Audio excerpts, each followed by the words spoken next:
can you tell us a little bit about the state of the state as far as infertility goes? It Yeah. seems fairly obvious that this is a problem that more and more people are experiencing, at least what I'm observing. Um, how is your job security these days? Like, what are you noticing about the issues of infertility in the world we're living Yeah. in today? Yeah. It's a good question. And actually, the way you put that made me think about something completely different. And, yes, infertility is more talked about these days. I also, we know that from statistics and population data, we know that sperm counts have decreased substantially.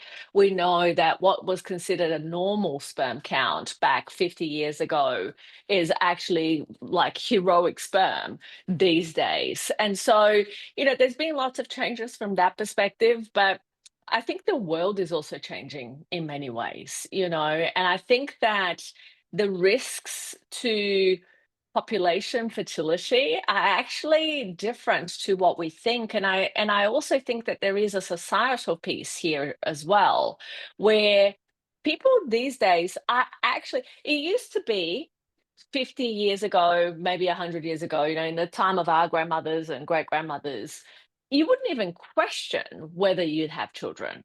It was just something that you did. You got to kind of reproductive age, and at 13 you were married, and you probably were already holding your second child. And so whereas now people really are actually thinking, will I or will I not have children? Does my life include children? Does it not? And I think that there's a lot to be said about the state of the world. And, I'm sure that if we don't want to talk about the World Cup, we don't want to get to this conversation. But, I think that that's one factor and that's one piece. And especially as we look at population data and we look at the trends of fertility rates and the fact that they're declining. Yes, there is an aging population piece, there is an environmental exposure piece, but then there is this kind of societal piece of, people really thinking and rethinking the idea of family, what it looks like, what it means. Does it include children of my own?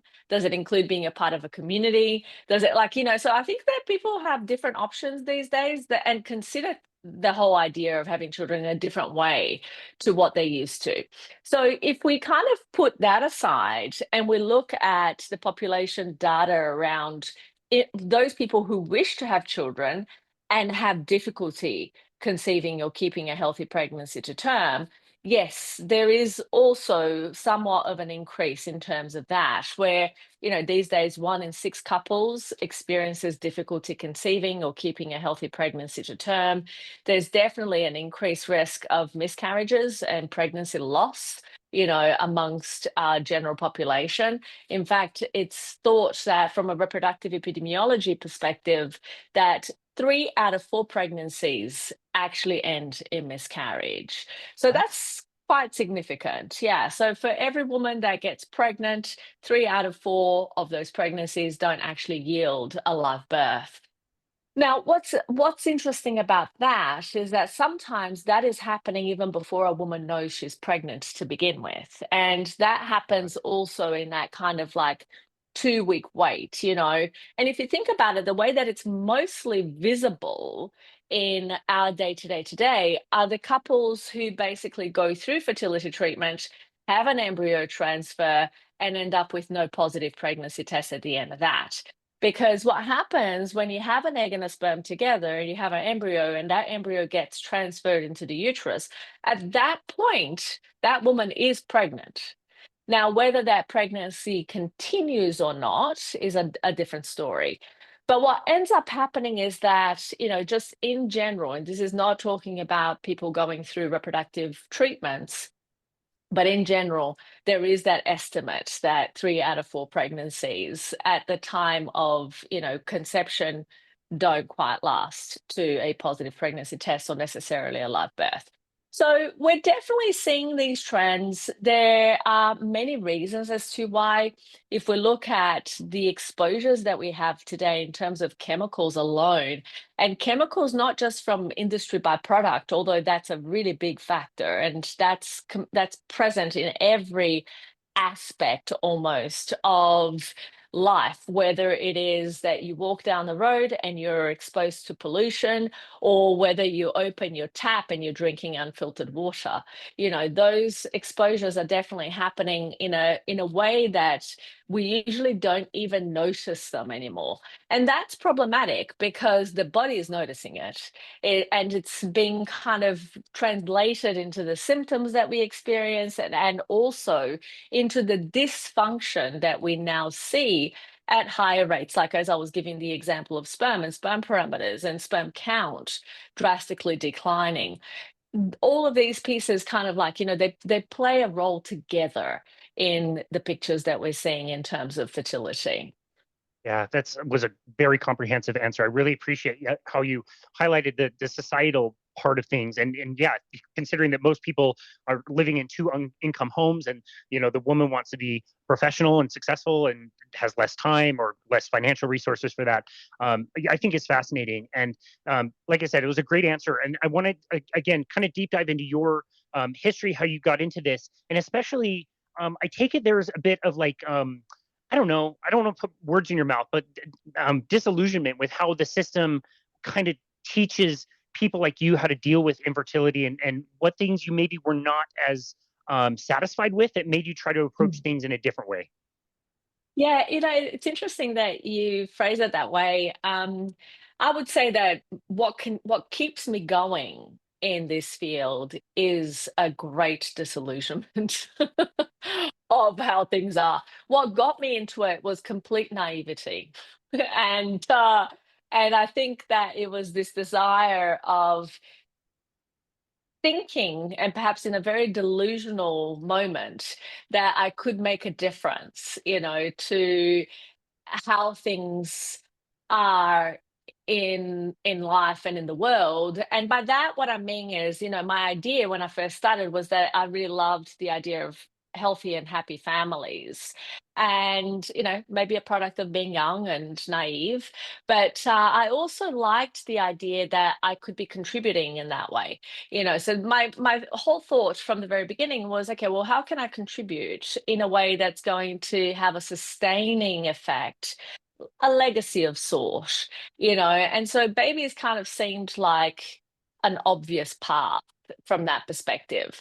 And I had a really wonderful mentor who was an obstetrician gynecologist at the time, who literally said to me when I said that I wanted to do something related to pediatrics, that was the worst idea I ever had. And in that moment, I was like, he was Wow. such a loving guy. Like, he was such a beautiful person. Well, he is still. He's very much alive, thank God. But he is a wonderful person. And what was fun is that he was always so encouraging. And then this one day when I said to him that I wanted to focus on pediatrics, he's like, "That is the worst idea you've ever had." And I'm like, "Tell me what you really think, Jim." And he basically was like, "Well, yeah, because if you think about it, your patients know your patient is the parent of your patient, and your patient can't speak." I was like, noted. Like, in this moment, I've changed my mind. So these are the great conversations that, when they don't go to plan, kind of change the trajectory of one's life. And so this was one of those, because I was like, yeah, this is a really good point this man is making. And I don't love babies that much that I would want to go through that much kind of, detective work to try and figure out what's going on in that from that perspective. And so, although, oh my God, complete tangent. I went to puppy yoga this weekend, and it Oh, reminds me why I love babies. Puppies and babies, they just have this attraction piece. They're so cute and so sweet. But that's essentially what kind of got me really involved, was to figure out, okay, well, how can I make a contribution to families in this area? And so that went well for about 10 years. And then, of course, things happen, and you learn more and you understand more and you see that there are different avenues. And when I had a couple of patients that came into my office that were in very different situations to the patients that I used to see, which were like, maybe 1 or 2 years of infertility, preparing for IVF, preparing for improving their health so that they could, be as fertile as possible. And then I ended up with like two cases back to back, one 10 years of infertility, one 19 years of infertility, both of which I wow. was like, feeling very ill-equipped to handle and very honest about it to the couples. I said, look, this is not the usual thing that I treat. And so, and the first woman, who was the 10 years of infertility, said to me, look, if you don't treat me and help me prepare for my next IVF cycle, I'm probably just going to give up anyway. So you might as well help me. And I'm like, if you put it that way, like, okay. So we did. And she ended up, like 3 or 4 months later, she was pregnant naturally with her own Wow. eggs for the first time in 10 years after multiple failed IVF cycles. So that kind of got me thinking, this is interesting. Maybe there is something to this, but was it really what we did, or was there some other coincidence, that fell into this kind of wonderful composition of events that created this outcome? And so I didn't know, and I wasn't really, ready to kind of really think that this was why, that what we had done was what actually created that result.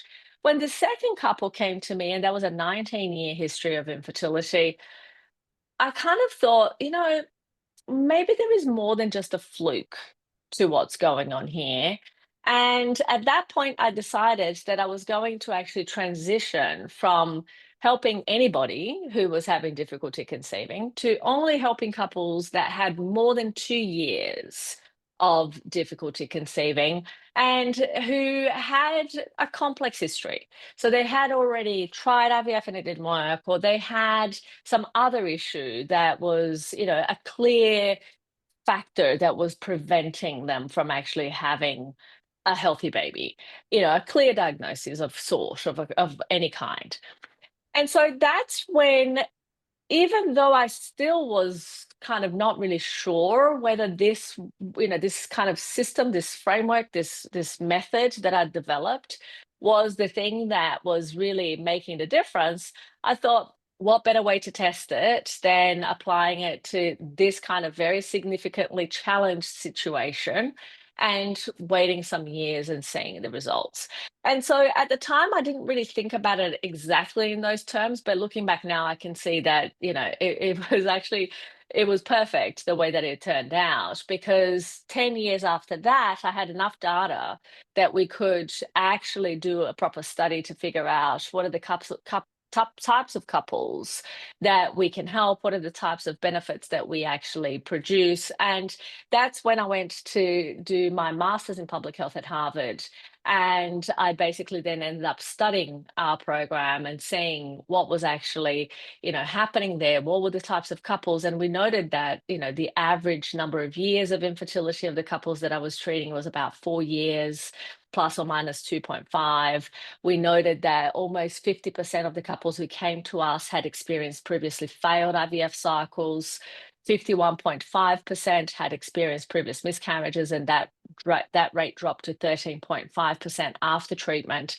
And the majority of the patients out of the whole cohort was 544 patients, 78.8% live birth rate in that cohort. Wow. And the majority of those patients, 47.7%, conceived naturally, even some with, previously failed IVF cycles. So then at that point, I was like, okay, this is not some fluke. This definitely, there is a reproducible process here that's actually creating the results that we're seeing.